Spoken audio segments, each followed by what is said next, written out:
Welcome to Close Calls with California Poison Control System. I'm Dr. Race Vora with the California Poison Control Fresno Madera Division, joined by my co-host, Dr. Cyrus Rangan, also with California Poison Control, and Dr. Kathy Meyer, formerly with California Poison Control, and now with us as a featured speaker on a topic that has been getting a lot of attention, and we're going to dive right into toxic mushrooms and why this is such an important one to talk about this year. We'll start with Dr. Rangan. Can you just share for those who may not be aware about the outbreak of wild mushroom poisoning that we had this last winter here in California? Sure. Last winter we had a huge outbreak of toxic mushroom poisonings. Normally, California Poison Control receives approximately 5 calls per year on these kinds of toxic mushrooms, but we had an unfortunate case series of about 40 cases total of people getting severe poisoning from these toxic mushrooms. And it was primarily from situations where people were going out into the wild and foraging for mushrooms and then taking them home and then eating them. So if there's one very important message we want to just say right off the bat, is that people should not be going out and foraging for mushrooms out in the wild on their own unless you have very, very sophisticated training. Thank you. And Dr. Kathy Meyer, so you've been a certified specialist in poisoning information. You've been on the front lines of answering the phone calls for California Poison Control. Tell us more about the specific kind of mushrooms that were affecting the people that were unfortunately affected by the outbreak that Dr. Rangan talked about. They're sometimes known as amatoxin mushrooms. Tell us what that means and exactly what we're talking about in terms of the varieties that are out there. Yeah, so there's a number of different mushrooms that have a specific toxin or poison in them called amatoxin, which is kind of a family of different poisons. But the one that is probably the most dangerous part we call alpha amatoxin, or this poison. And so certainly this year we had a huge bloom of mushrooms of all kinds, including these mushrooms that produce this poison called Amanita phalloides. That is one of the late fall mushrooms that comes up, and now we're seeing another Amanita, now that we're moving into spring, called Amanita ocreata, specifically here in California. So the Amanita phalloides, or the death cap mushroom, is what most of these folks were poisoned with, and then we've had a few ocreatas recently. And the problem with this mushroom is that the symptoms of poisoning occur late. And so the poison itself has mostly been absorbed into your body before you even develop symptoms. And so, people might go on to think that they're okay within 6 to 24 hours before they start developing symptoms, right? So stepping back just a moment, this Amanita phalloides on the screen right now has this kind of greenish cap. It's, very handsome, very meaty mushroom. A lot of people will have reported that it tastes delicious. I guess you can eat any mushroom once, right? And so there's not a lot of warning that comes with something like this unless you have very, very good training.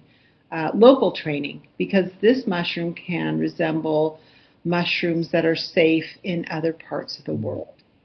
All right.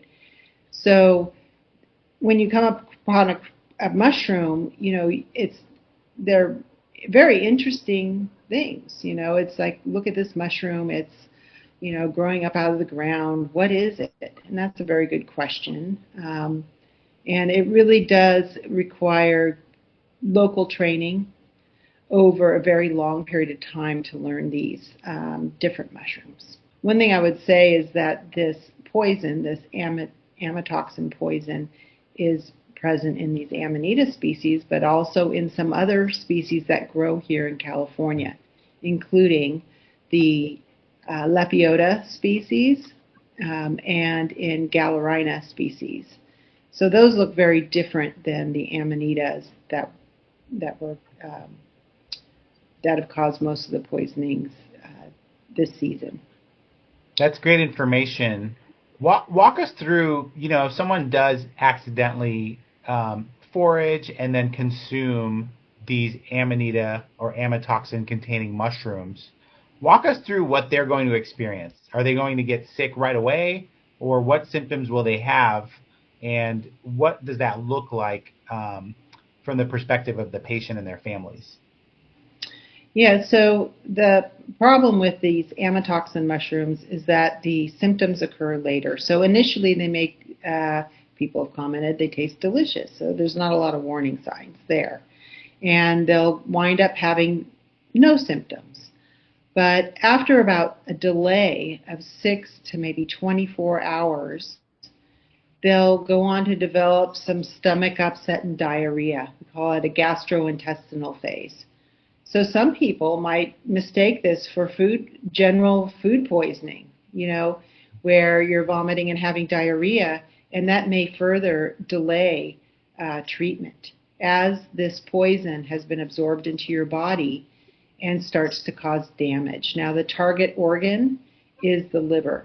So your liver starts to developing serious injury. And the mechanism is kind of complicated, but it winds up affecting your DNA, RNA, and how the whole liver functions.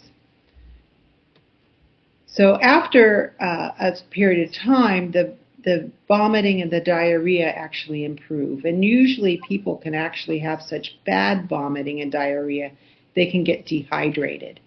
And that can cause serious harm to the kidneys and stress on the body as well. So after a period, there's the vomiting and diarrhea, then they start to feel better. And then usually after about 2 to 6 days, the manifestation of the liver failure starts to occur, and organ failure. So it can be hepato or liver and kidney failure. It can wind up affecting your blood pressure and how, your blood circulation. It can wind up putting you at higher risk for infection. And so if those don't get addressed as soon as possible, and if you don't make it to intensive care, then people can wind up going on to dying from this.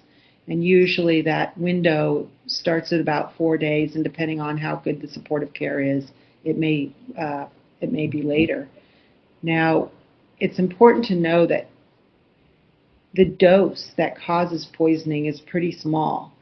It's, possibly even 1 bite of these poisonous mushrooms. The message is that anybody who winds up thinking that they may have eaten a poisonous mushroom and is having symptoms, you need to be assessed as soon as possible, especially this type of mushroom. Thank you. That's great information. I mean, all of this points to proceed to the emergency department, and you're probably going to need to be hospitalized and possibly even in the ICU as a result of these poisonings. I want to ask Dr. Rangan a question. Some people have required liver transplantation after this poisoning. Why is that such a significant development? I mean, what does that do really to the trajectory of that person's life, knowing that while they will survive, that will really change how they need to proceed after that? Yeah, it's a great point that you're bringing up. And, in this current outbreak that we are analyzing, with the California Poison Control, there are a number of patients who went on to have a liver transplant.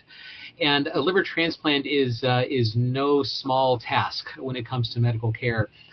So not only do you have to go through the severe poisoning of the Amanita mushroom, but then you now have to go through a very complex surgical procedure in order to get a donor organ, a donor liver from another person that now gets transplanted into you. But once that happens, that doesn't necessarily fix everything as far as your life is concerned. You're probably then looking at 1 to 2 years of very, very meticulous medical supervision to make sure that you don't reject that liver and cause other problems in other organs down the line. So getting a liver transplant is an extraordinarily complex measure that we need to take in patients who have this kind of an exposure. Thank you. Dr. Meyer, can you talk a little bit about, some of the partner agencies and how many folks and networks have come together to try to keep people safe from mushrooms, and really some of the other sort of initiatives that have really been formed as a result of some of these poisonings? Yeah, so certainly the Poison Control Center in California is really a fantastic organization that anybody can call first line if they have questions. And hospitals often will call poison control if they get something very unusual, an unusual poisoning such as mushroom poisoning, and ask some guidance and some insight on, how to really maximize treatment for hopefully a good outcome, or the best possible outcome. And so that's one group. And then the California Department of Public Health, the Toxic Outbreak Division, wound up getting involved this year. And they were able to broadcast messaging to all public health departments and to other county agencies throughout the state. Now, they've partnered with the mycological societies or mushroom clubs, who are kind of the eyes and ears of what's out there growing right now. And that partnership has really helped to assess when the risk is happening, because these mushrooms tend to bloom or fruit in certain times, in certain areas, under certain conditions. So those are the agencies that have really come together, along with the first line responders at the hospitals and the emergency departments who are managing these unfortunate people. Thank you. Great summary of all the partnerships that we've been involved in as a result of responding to this outbreak. Well, that's some great information, and I really appreciate all of the advice that we've been able to share. Let's wrap up with a few safety tips around wild mushrooms and keeping people safe. First, don't eat wild mushrooms. I think we've said that several times, is if you're not an expert and you're not sure what you're doing, please don't go out into the wild and forage and eat mushrooms. That's a very dangerous habit, and that was the common denominator with this last large outbreak that we had, was people were going out and foraging wild mushrooms.